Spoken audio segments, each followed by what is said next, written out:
Welcome everyone to today's webinar. Thank you for joining us. I got a wonderful panel of people here to bring some light to the topic today, insurance planning for life transitions. We'll go through introductions here in just a moment, but wanted to set the stage a little bit. When we're talking about insurance, it can be a fairly complicated piece to the financial puzzle.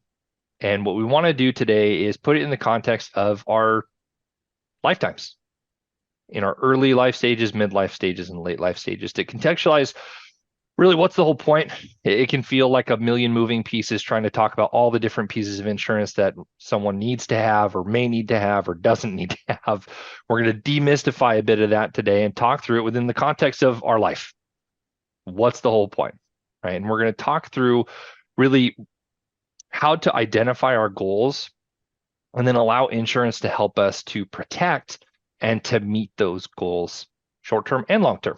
So it should actually be a pretty fun conversation, considering insurance is probably one of the last things most of us like talking about. This is going to be a very informative discussion, and I think we're all going to get a lot out of this, especially with our guests today, which I'm very grateful that they're here today, and I'll go through them just in order that I have them shown on my screen here. We'll start with Jerry at the top of the order here. For introductions, Jerry's been in the industry since 1986. So he's on the retail side of the insurance business in 1986 before making the transition to wholesaling in 1994. And for context, when we're talking about wholesaling within the financial industry, for anyone that's not familiar, that term is basically being a financial advisor to financial advisors. And as Jerry likes to put it, the nerds behind the scene. So that's some great flavor there. Now, in the mid-90s, Jerry, he had the good fortune to go work with the founder of Mariner. That's way back in the day, right? But him and his family quickly became the go-to people for the client's insurance needs across the board. And Jerry is one of our senior insured solutions consultants, and he distributes solutions to a very high fiduciary standard, which includes but is not limited to evaluating existing policies, analyzing gaps in coverage, preparing recommendations, and servicing that coverage and the ongoing needs of the client. So lots of tenure, lots of experience, and lots of ongoing experience. So really looking forward to hearing more from Jerry and his experience in the industry.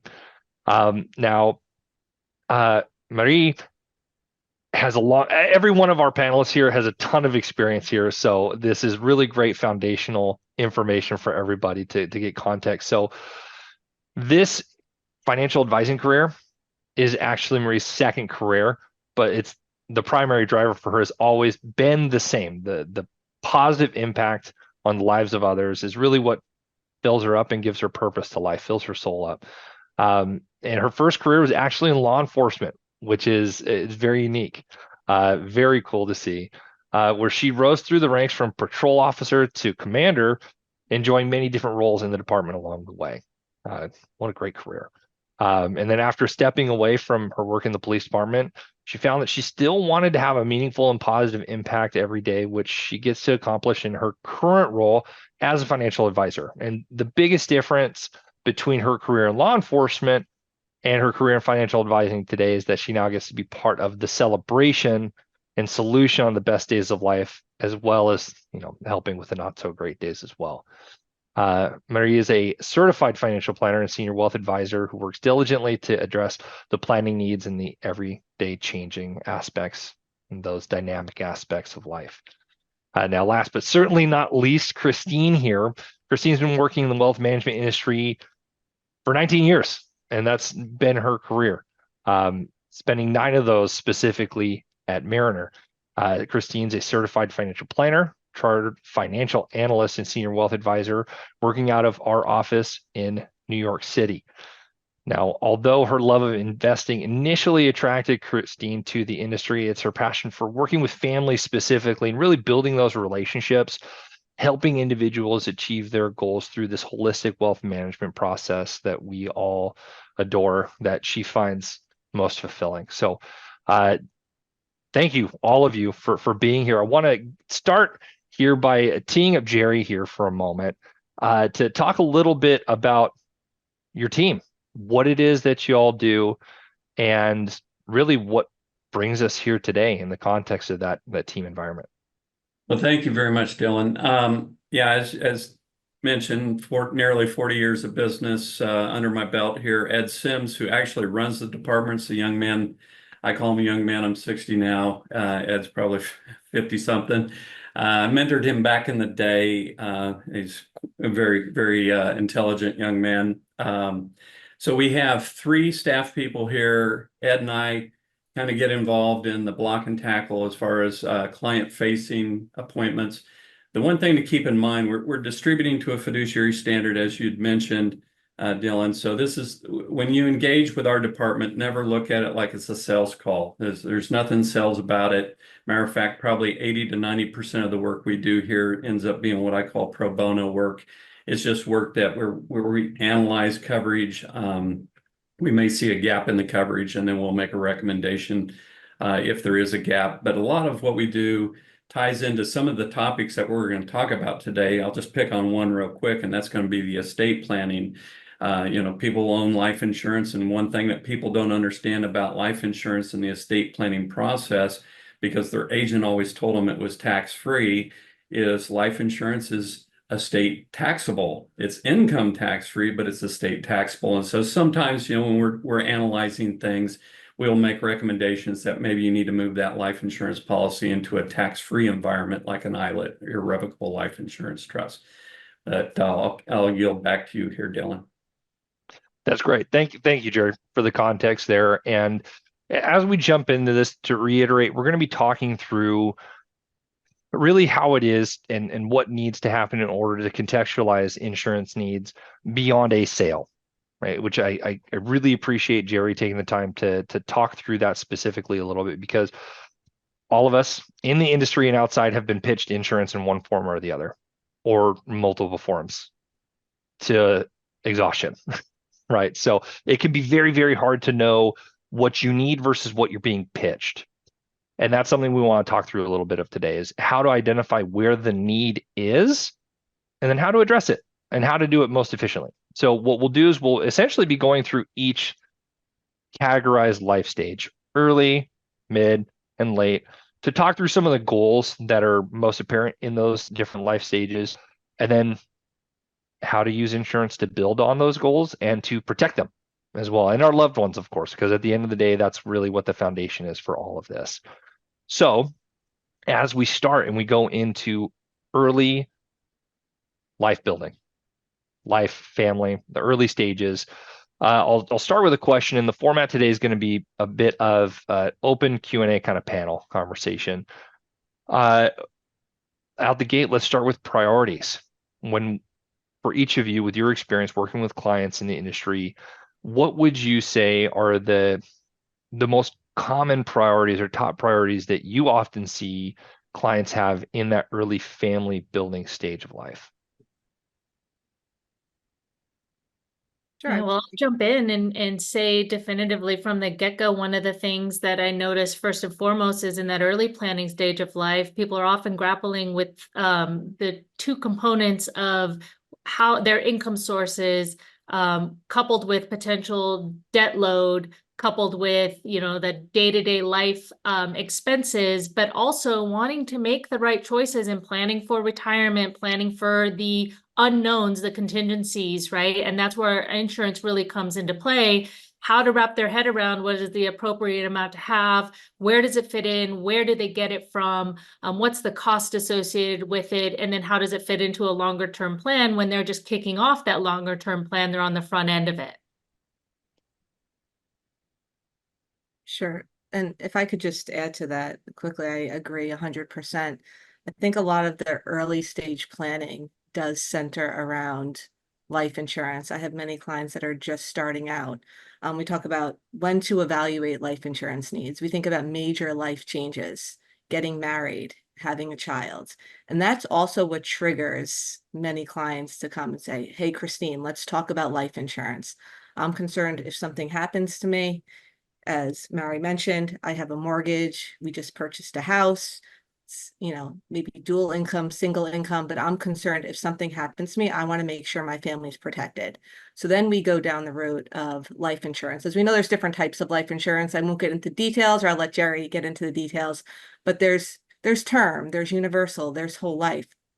So discussing the specific client situation, what the goals are, what the objectives are, then, we can assist in determining getting that coverage in place. Term often tends to be cheaper, especially for clients that are just starting out. And oftentimes you can convert term to whole life down the road. But it's just so important to get that coverage in place because there's so many people, you hear these stories that happen, an untimely death, and there's no life insurance. You're just getting that coverage in place is so important. Hey, Dylan, can I give an inside baseball opinion on something real quick? Absolutely. Baseball's always welcome. I actually call it the ugly ingredients how sausage is made. And to Christine's point, not only are these families just getting started, guess what? A family member just got in the insurance business and is just getting started.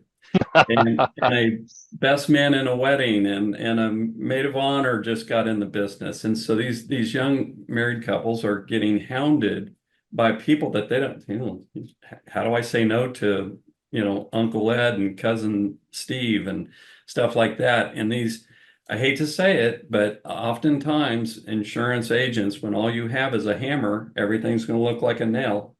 And at the end of the sales call, because it is a sales call, you're going to own some kind of very expensive, permanent, probably whole life insurance policy. I hate to be that guy, but like I said, I've been in the business a minute and I see a lot of this and I analyze a lot of this. Yeah, and I appreciate the candor, Jerry, because the need is there. We know it's there. And insurance companies, while they do tend to have a lot of very good solutions, tend to be fairly unilateral in their approach, the hammer and the nail sort of approach. I mean, I'm probably not the only person here, but I've run into insurance salespeople with tables at Walmart and looking to sell whole life to families that don't own a home, that don't have any outstanding debt, that you leave your head kind of scratching. Well, what is it for? Right. So to that end, when we're talking about term versus permanent, how do we make that assessment? I don't know that we want to go into too much detail as the main difference is. Maybe we want to, if we want to get into some terminology, maybe talk about what the difference is briefly about what term and permanent are, and really in that early family stage, what should be the tool that we're using there. If you have a permanent need, you buy permanent insurance. If you have a temporary need, you buy temporary insurance. That's the rule of thumb. And that goes back to the point I just made. There's so many people when you're just doing family building and you're just starting out, there's going to be so many people out there that want to sell you permanent solutions, permanent insurance for a temporary problem. So a temporary problem is I have a 30-year mortgage, but I'm going to be disciplined. I'm going to pay it off in 20 years. So a 20-year term works to get rid of that. Okay. If I'm in a business and I have a buy sell and there's an exit strategy, term insurance can work there. But permanent insurance works in other areas, which we'll get in later. Typically, it's not in the family building stage of life unless you just have a ton of discretionary income and you're looking for tax efficiencies. And that's a whole different conversation. Not to monopolize. I would add one aside, Dylan, that it is important to not overlook also in that kind of early stage, especially as we're getting into the new careers and in keeping in mind that protecting income is very important as well. So not just protecting life or the coverages of those things, the life insurance, but also the potential for disability insurance coverages. And a lot of things don't get touched on as much by these insurance salesmen, the typical insurance salesmen who are focusing much more on the life insurance side.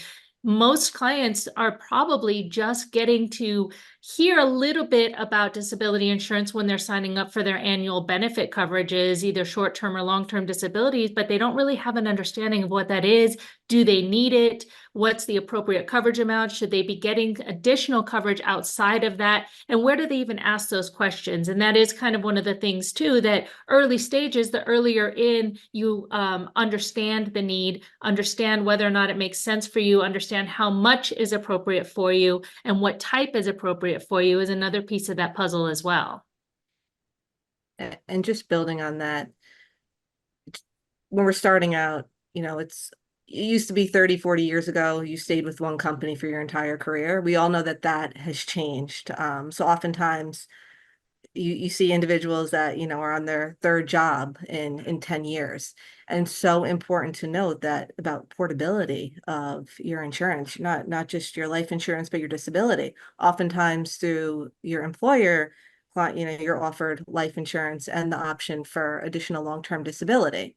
However, once you leave that employer, many people don't know that insurance lapses. So either maybe you need additional private insurance, depending on your work situation. So it's so important to have a review of your insurance coverage for major life changes, not just marriage, divorce, childbirth, but also any change of jobs, change of occupation. With disability insurance, if you're at one job and you move to another job where you're making significantly more money, maybe that's a time to look to review and analyze your disability policy. Maybe you need to increase that.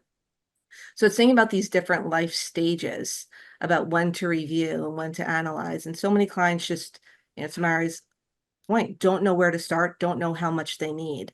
And again, that's why it's so important. Every client is different. It's very important to learn about your objectives, and not just, go to the family member down the street or the neighbor that's trying to sell you an expensive policy that you may not need.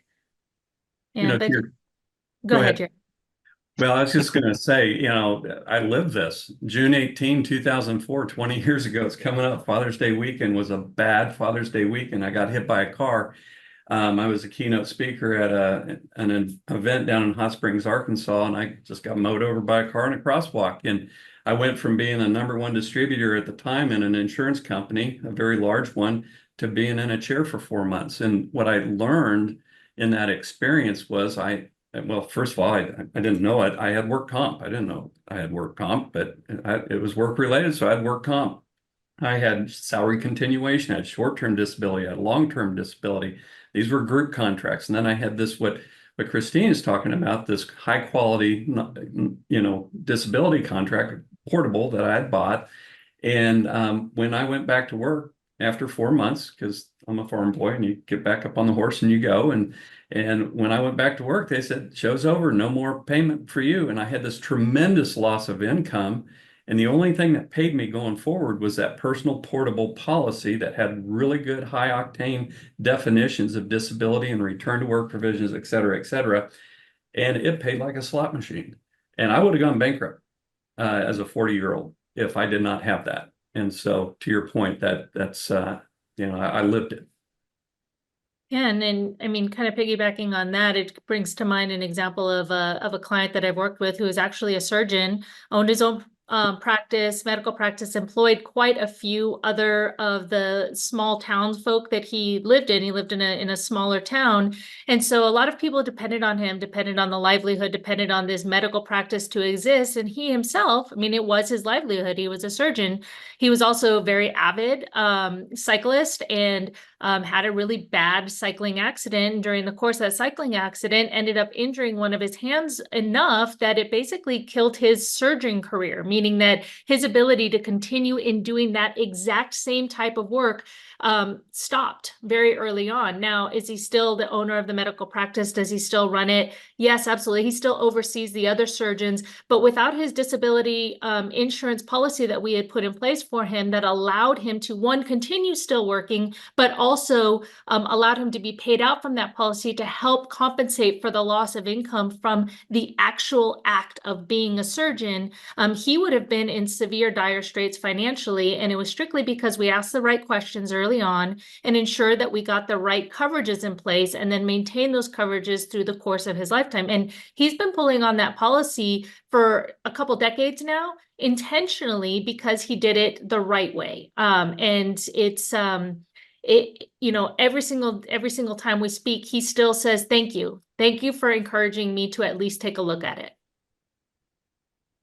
Thank you both for sharing that. I mean, it hits so close to home, Jerry, obviously from your personal experience, but also from learning from clients and the experiences that they go through, because it really comes down, from my opinion, what I'm hearing from you guys is it comes down to putting first things first.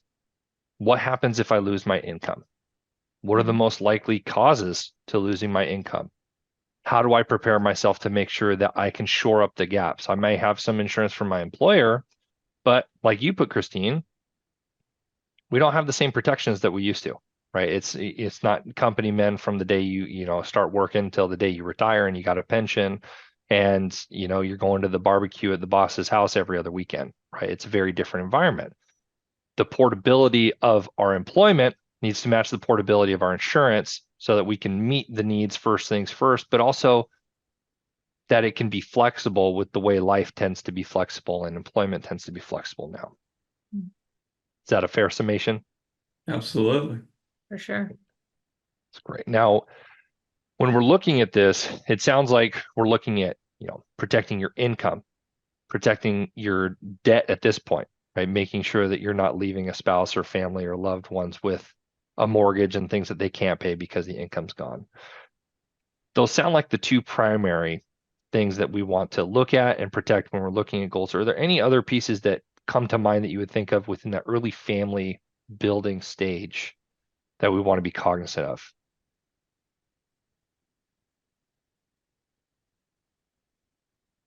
Pay attention to what's going on upstream of you, because there, you know, eventually you're going to move into the next stage, which is going to be the sandwich generation.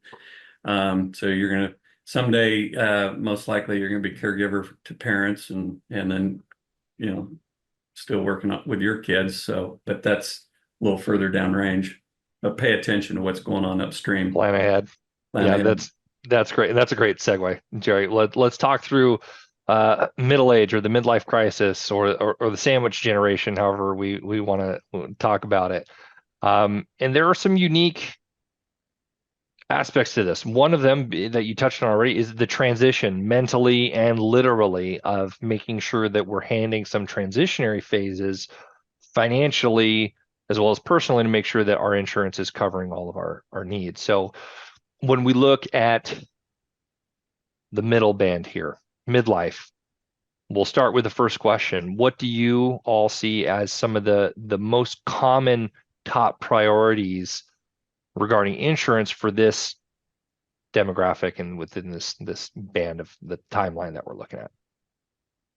Sure. I would say the number one concern in this middle age group is long-term care.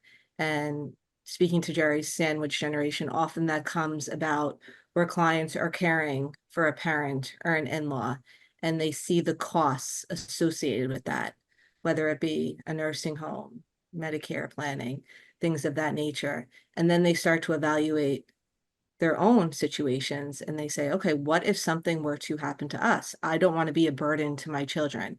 I don't want to deplete all of my assets paying for long-term care.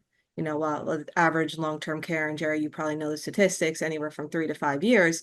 If there's dementia or Alzheimer's, that can go on for much longer and be much more expensive. Mm-hmm. So the question often becomes long-term care. Should I self-insure or do I buy insurance? If it comes to insurance, then the question is, okay, how much? The traditional long-term care policies that many companies don't even issue anymore are often cost prohibitive. Or I have clients that have the traditional long-term care policies where their premiums are increasing 20, 30, 40% per year. So then we start to look at other policies, very common hybrid policies, which are a combination of life insurance and long-term care. If the long-term care policy isn't needed, at least the premium will come back in the form of a death benefit down the road. So these are conversations that I think once clients start to get to that middle age range, start to think about, and a lot of it is prompted by caring for an elderly parent. Yeah, I would piggyback on that as well and say, you know, second to long-term care, as unfortunate as it may be, is, you know, one of those major life transitions that nobody plans for going into it. I mean, when people get married, they don't get married with the intent of divorcing down the road, but divorce can wreak havoc on a financial plan, and that includes their insurance coverages. It can require some unique planning strategies to accommodate the financial fallout from the divorce, as well as continuation of needed coverages to ensure that if there are children involved, or you are planning for those later life stages, that you can accommodate those, right? And divorce in and of itself is a very hard process for people to go through. But once you factor in some of those longer term planning aspects, it really is important to have somebody by your side to help guide those conversations and help you become educated so you make decisions that are appropriate for you, not just in the immediate term, but over the longer term. And we see a lot more of that happen in that middle stage of life, where we just are having to account for divorce being part of the picture and the changes or the inherent dynamics that accompany that. You know, if you think about this, the first phase we were talking about was, you know, rainbows, pacifiers, teddy bears, school musicals, and open houses, and all the wonderful things of, you know, life. And then all of a sudden, I wrote this down, by the way. After 40 years of being in the business, you learn more from your elders. And I had this client that said to me, he goes, everybody's got a plan until you get punched in the nose. And middle life is a punch in the nose a lot of times. It's, you know, and people are like, I did not expect divorce to happen. Okay. I did not expect for my brother, 63-year-old brother, to die this 2 years ago. And one thing that's near and dear to me is what Christine brought up, and it's my father. So my father's a widower, and my mom passed away 20 years ago. Did not expect that. But now I have a 91-year-old dad, okay, 2 strokes and early onset dementia. I've got my own family. Thank God they're doing well, empty nester, and they're on their own. But oftentimes we don't see that. We see where we're having to take care of adult children, and we're taking care of our parents, okay? And sometimes long-term care is not an option because they've aged out. They're above 75 years of age, for example. And that's the case with my dad. But one thing I want to caution people about with this self-insurance option, I work with a lot of people. I see a lot of clients that financially can self-insure. But when you get dementia, what happens is you call your son twice a day or text him if you still can what the balance of your checkbook is. You go back to your early DNA and you're very, very scared, and money is different when you have that happen. You can have all the money in the world, but you'll hoard the money. So if you have a plan in place that you've transferred this to a third party, like an insurance company, and it's other people's money, you'll gladly go get that money and you'll get a higher level of care. It's just 40 years of experience talking here. When people have self-insurance money, they sit there and go, that's for a rainy day. And I say, Dad, that's a tornado warning. Those are lightning bolts coming down. It's the rainy day. We need to use the money now. No, we're gonna do it this way. Having a third party involved is a really good idea. Mhm. And it sounds like when we're talking about this stage, the sandwich, as it were, being between early family building and later life stages, is in the early family building, it's about me and mine. I've got my goals and I need to help build those goals for me and mine.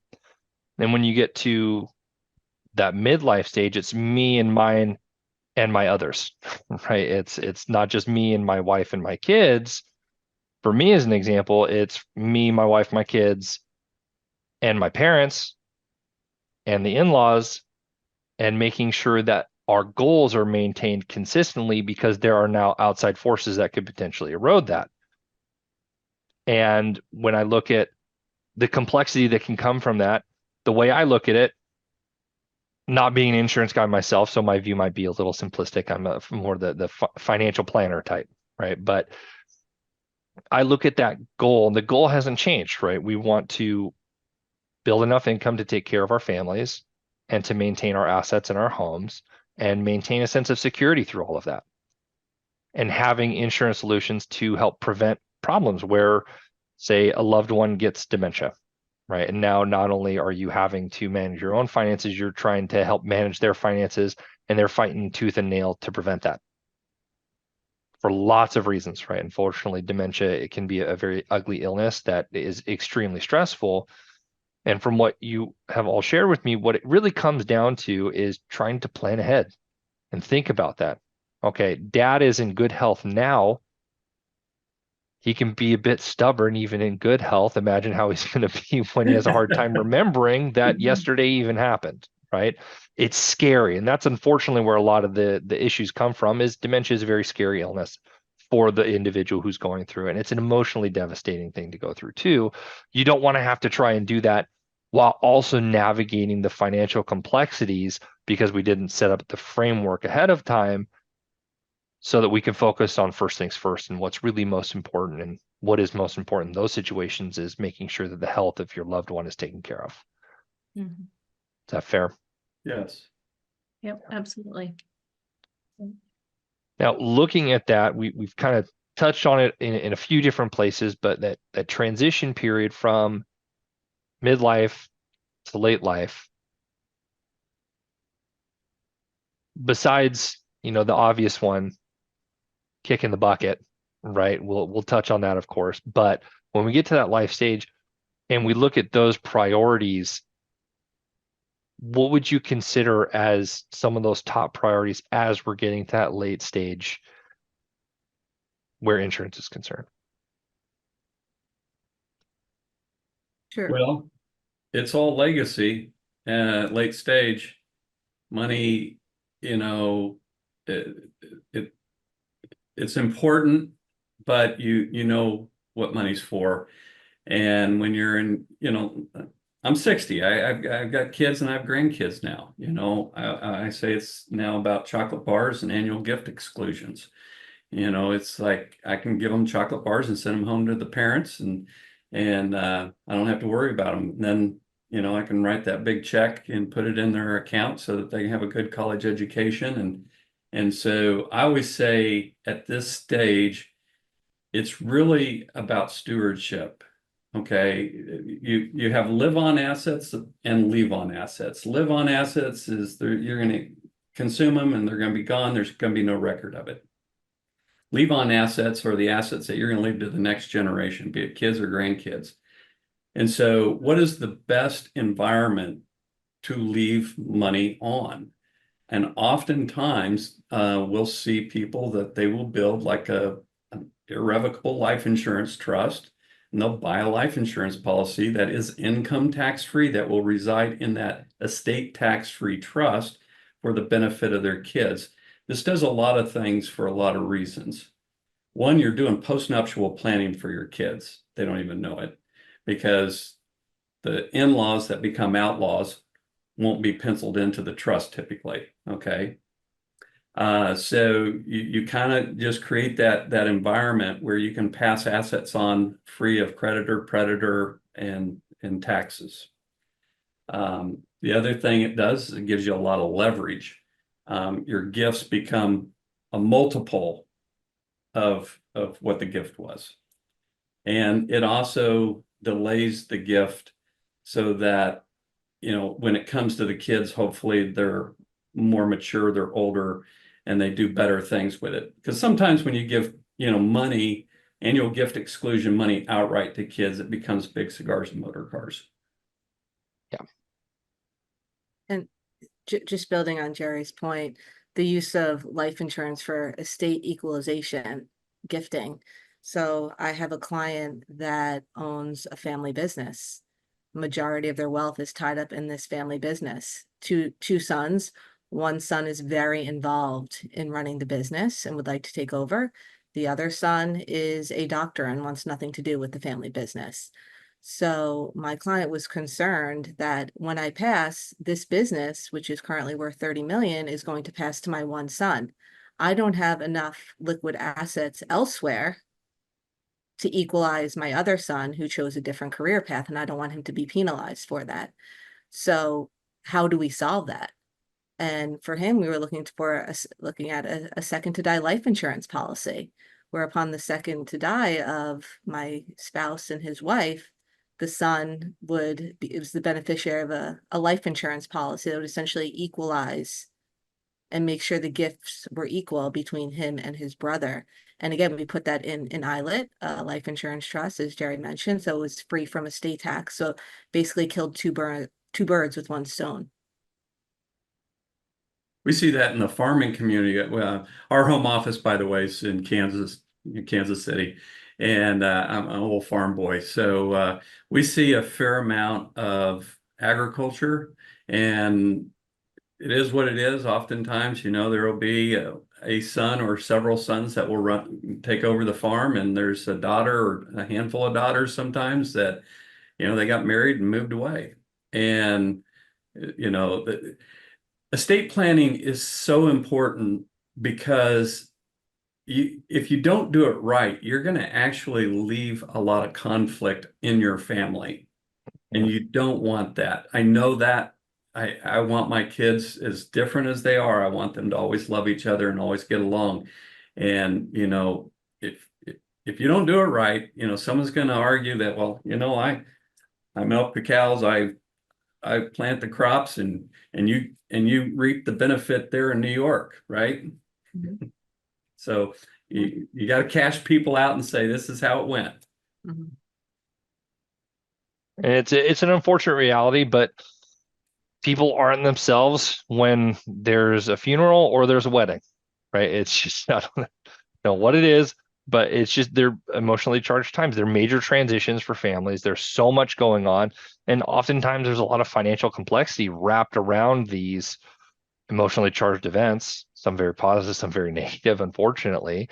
And having a plan in place allows for families to navigate the emotion of that time frame of grieving a loved one, for example, without also then having to evaluate the health of their existing relationships through the lens of complicated and often confusing financial decisions that need to be made. Mm-hmm. I would also suggest, and this has nothing to do with insurance, but when you do estate planning, think about in our life how many areas of our life we have like drills. In the Midwest, they call it the early warning system, right? And it's a tornado drill. Okay, that's when we're alerted to go out with our smartphones, take pictures of tornadoes. Being funny there. When you're on the airline, they do that thing at the beginning. And people do these estate plans, they put them in a drawer and they forget about them. And then 20 years later, something happens and people are like, oh my God, you did what? So an estate plan needs to be a little more dynamic, and it needs to be revisited every now and then. And you need to keep it front of mind, and it needs to be communicated, because if you don't do that, and you did it in like the 1980s, I see this a lot, and you die here in 2024, kids go, wow, a lot happened in between there. And that's where all the fighting starts. Great point. And for me, it comes down to these goals too. From early family building. The goal of family building is typically to build a happy family is the goal, right? And you don't want to have done a great job for 60, 70, 80 years building your family only to fumble the bag after you're done, right? You fought the good fight. You did great for 80 years only for someone else to fumble the ball after you've passed on. Yep. Those goals are there your whole life. We want to make sure they're taken care of. And ILITs and the insurance solutions that are available are there for a reason, right? It's people finding solutions to problems to make sure that their goals are met and maintained long term. And I'm sure we can all tell stories of times that has gone well and times that has gone poorly. I think we can all agree we want to be on the times that went well more so than the others. Now we have had some questions come through that we'll talk through in just a moment here, but were there any other experiences or any pieces within the life stages that we've talked through today, early, mid, late, that you want to touch on or revisit or add any depth to here? What about annuities? I'm not a big annuity guy, but I know that our advisors out there see a lot of them because they've been oversold and missold. And we inherit a lot of stuff here at Mariner. So we we take on clients that have had relationships with stockbrokers, et cetera, which were maybe some of those relationships were kind of, I'm going to sell you something relationships, and we're going to sell you something again and again and again. And we see a lot of annuities. And what's the experience of y'all when it comes to annuities? I would say one of the things that I experience the most with annuities is that clients have been sold that they are essentially a life insurance policy for them. And they haven't been educated well enough to understand that while there might be a death benefit component, depending on the structuring of an annuity product that they have, it is not the equivalent of life insurance. It is not the same thing. The purposes between the reasons why you would get life insurance, whether it be term, universal, whole life, are generally very, very different from the purposes behind getting an annuity contract. Annuity contract and life insurance policies are generally both created by an insurance company and they're underwritten by insurance companies. However, again, it comes down to the purpose behind them and the intended use of those policies. And annuities in and of themselves are not structured for the same purposes that life insurance policies are. And they do not always have a death benefit component built in based on how they're structured. And that's one thing that most clients do not understand, or they were not provided the right education or the right terminology to really wrap their head around that on the front end when they were sold an annuity contract. And that's not to say that annuities are bad. Annuities do have their place, but that is one of the biggest things that I see when it comes to clients that either have existing annuity contracts or have been talking to somebody who's trying to encourage them to get an annuity. Yeah, I'd say for me as a planner, again, not an insurance guy, so a little outside perspective.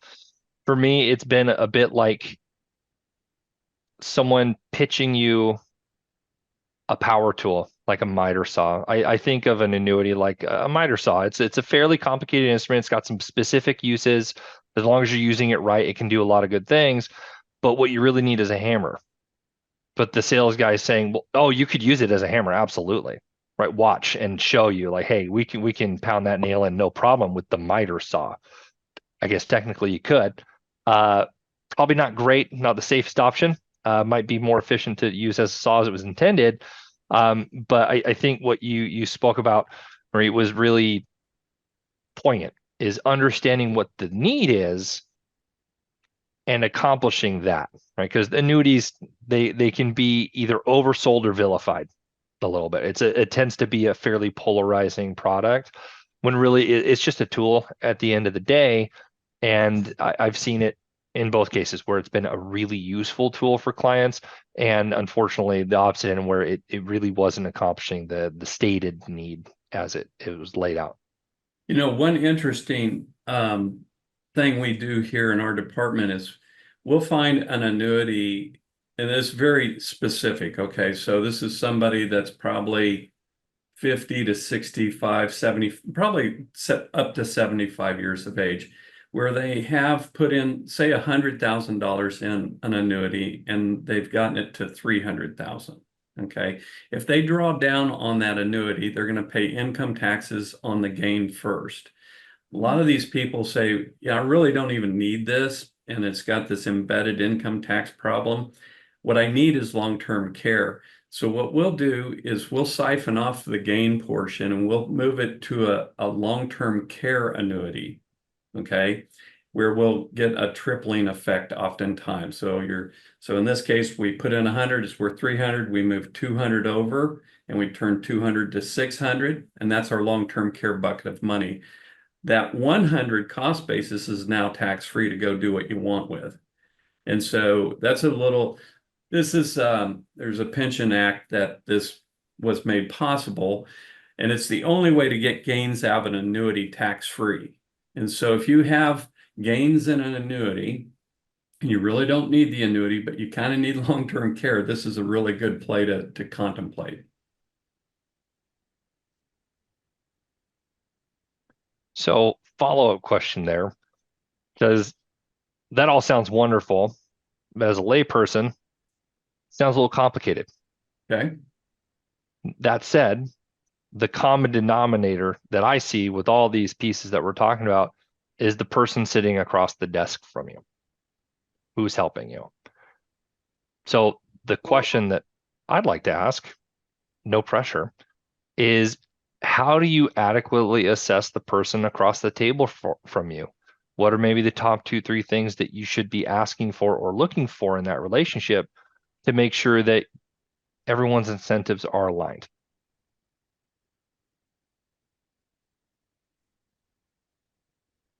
Sure, I would say the questions, again, it's all about understanding the client. Every client is different, and starting high level. What are your goals? What are your objectives? And then drilling down, what is the current plan that you have in place for meeting those goals or objectives? Whether it's protecting for family, whether it's preserving an income stream throughout retirement. How are you going to do that? And really having that conversation and having a thorough understanding of all aspects of the client's financial plan, and not just looking at any one insurance policy or any one investment solution in a silo, in a vacuum, is so important. Dylan, I always say to people, I believe in the Socratic method. Question answered, truth becomes known. And if the person sitting across from you is ever offended by any question you ever ask, that is the wrong person to do business with. I can't tell you how many times I've gone into a doctor's office and I just have a lot of questions, okay? I'm a trained cynic, right? and skeptic, I guess. And I want to know, okay? And so I ask questions. If my doctor is all offended because I'm asking a question, I've got the wrong doctor. And that's the same here. And I'm sure we have somebody in the thousands of people that work here that's, get offended. If they get offended for a question, I would move on to another person that's not offended of you asking them the questions. Yeah, one of the other things that I would encourage anybody who's sitting across the table from within any kind of planning capacity, whether it be insurance or otherwise, is to evaluate, the certain levels of the mix of expertise, the education that they've put into learning about the topic that they're talking about. So, for example, if you're trying to do insurance coverages and do a fair evaluation of that, even if that person themselves is not the expert in that field, they're either not insurance licensed, what resources or what partners do they have that they can bring into that conversation to accommodate that conversation, to educate you appropriately? If they're trying to wing it on their own, they haven't put the time and effort into learning how to do it themselves, and also don't have resources at their disposal that they can tap to be able to help answer the right questions with the right answers, then they're not the appropriate person to work with. I mean, as a certified financial planner, one of the greatest things that we have is the exposure to all aspects of planning. But I mean, I've also taken that time to become insurance licensed within my state, so I can speak to it at a different level. Nevertheless, I will still rely on Jerry and his team for those more complex cases, because it's not something that I do each and every day, and I have that resource available to me. And for that reason, it makes me better suited for having that conversation with clients. I would encourage everybody to be in that same state of mind as you're on the other side of the table. Say, does this person have the wherewithal to be able to answer the questions? And if they can't directly, what resources are at their disposal to do it, rather than them just winging it? I'm going to put one more thing in here. If you've gone to a doctor, let's take my father-in-law before he passed away. My wife got involved in his medical care, and she found where Dr. A was prescribing something, Dr. B, Dr. C, Dr. D, he had an assortment of issues, and these medicines were working against each other, okay? And it cost him his life. It literally cost him his life, okay? I think in what makes Mariner different is exactly what you've just said, and that is we have all these departments and we collaborate behind the scenes. And in the introduction, I refer to myself as the nerd. And there's a lot of nerds here behind the scenes before client facing takes place, where all these departments kind of chime in on, okay, have you thought about this? Have you thought about that? Blah, blah, blah. And then hopefully when you go, when our advisors go client facing, they've got a huge bench behind them. Mhm. That's so important, I think. Absolutely. Mhm.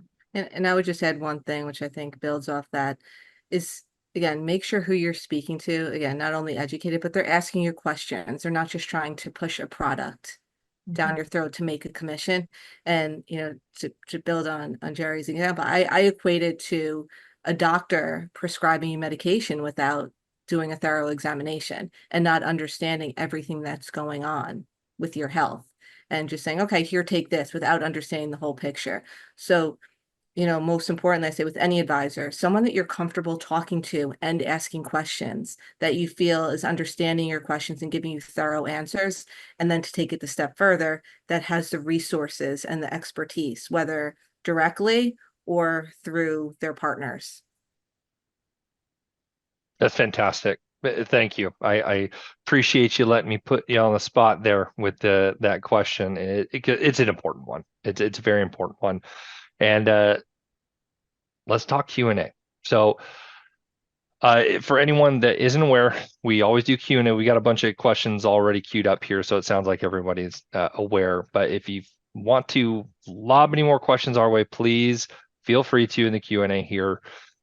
We've got a number of really great questions. The first one I wanted to start off with is just regarding how to learn. So the question here is, does Mariner offer training classes for insurance? So I'll rephrase this. What resources do we have? If you all are aware, if not, we can send some out via email later on to all the participants. But what resources do we have for helping clients and or non-clients learn more about insurance? Yeah, so typically speaking, I would say it starts with the Mariner advisor, right? It starts with the person sitting across the table from you, starting to have those real in-depth planning conversations. And as part of that in-depth planning conversation, asking questions of you to better understand your circumstances, better understand what's going on in your life. What stage of life are you in? Are you early stage, middle stage, later stage? What are the consequences for taking no action, for doing things like considering self-insurance, right? And while I'm the one that would rather have the insurance company's dollars paying for long-term care, I'm not going to discount that some people have a preference for self-insuring or covering those costs on their own, but you don't discover that until you're sitting across the table and having that conversation with the client. So really it starts there by talking to somebody knowledgeable. And I can say that at least at my level and at Christine's level, what we essentially do all day long is have those planning conversations with clients. And we have the resources like Jerry at our disposal and his team to reach out to touch, to talk to. And so that's kind of the first stage of it, is getting dialed in with a planning specialist like us to be able to initiate those conversations and determine, is there a need for insurance? What do you have in existence now? And where are there potential gaps that need filling? That's great. Now to follow up on that, when we're looking at, for example, actually, this is a specific question that just came in that I want to make sure we touch on here. So, and to be clear, just to clarify as well, we can't speak to anyone's specific situation on these calls, but we can talk generally speaking about best practices and kind of where to start the process. But this question is regarding, say, there's someone who's disabled currently that has Medicare and Medicaid insurance. What other insurance vehicles would be available to assure adequate coverage for any potential catastrophic health issues like heart surgery or things like that? You would not really have open market insurance available. You would have to, with this background, you would need, basically, the health insurance that they offer through the federal programs. There's not an independent solution there. Gotcha. So to that end, when we're talking to evaluation, for Mariner specifically, one of the questions we had that touches on this as well is when we're looking at policy reviews, insurance reviews, things like that, does Mariner offer a review of current policies from other companies like Allstate or State Farm? And if so, how does Mariner make money off that review? What's that relationship look like?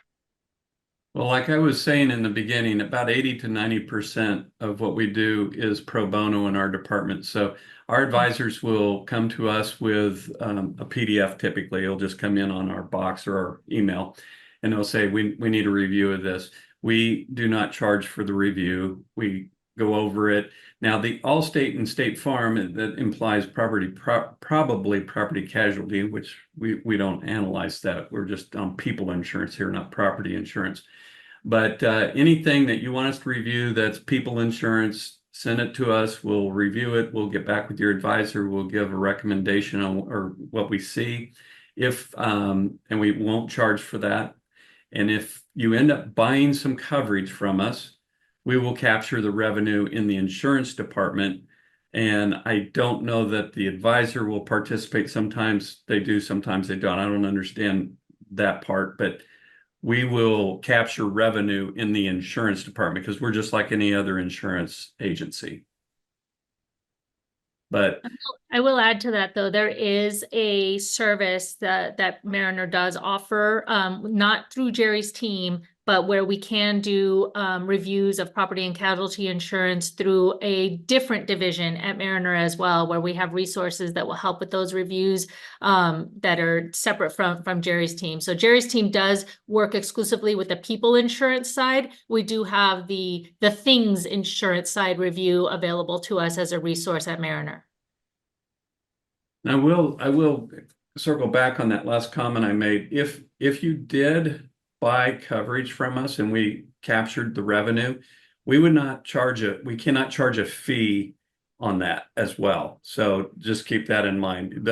When you buy an insurance product from any insurance company out there, it gets registered, it gets filed with the insurance commissioner, and all the revenue is recorded at the state departments. They're all like literally state insurance commissioners approve a certain distribution cost. We cannot, in addition to capturing revenue, we cannot charge a fee, like we do to manage money. So, and we're happy to have those conversations. So right. We would recommend start with your advisor, reach out to us. We figure out what your needs are and take it from there. We want to make sure everyone's well taken care of and there's clarity on both sides of the aisle of how the relationship's going to work. So one of the questions here was, what do you think of umbrella insurance? Is it necessary? Is it a must later in life to protect the assets you've saved up for? So yeah, I can jump in here. So umbrella, I would say definitely in terms of the cost versus the protection, it's a great deal. So I encourage all of my clients, and that's typically where you talk about property and casualty and things in turn, where I see the biggest gap in coverage is clients don't have enough umbrella. I would say it's not just for later in life though. I think it's important Like the clarification. Yes, it's important for early stage, mid stage, every stage of life. It's very important to have umbrella insurance and the proper amount. Yeah, the proper amount, but I would also say too, and that's where having a trusted advisor comes into the conversation, is not all assets need to be included in the amount of umbrella coverage, because some assets by their very nature already have coverages, which makes them creditor protected. But having a better understanding of which assets fall under which buckets and which assets do need to be covered by an umbrella policy.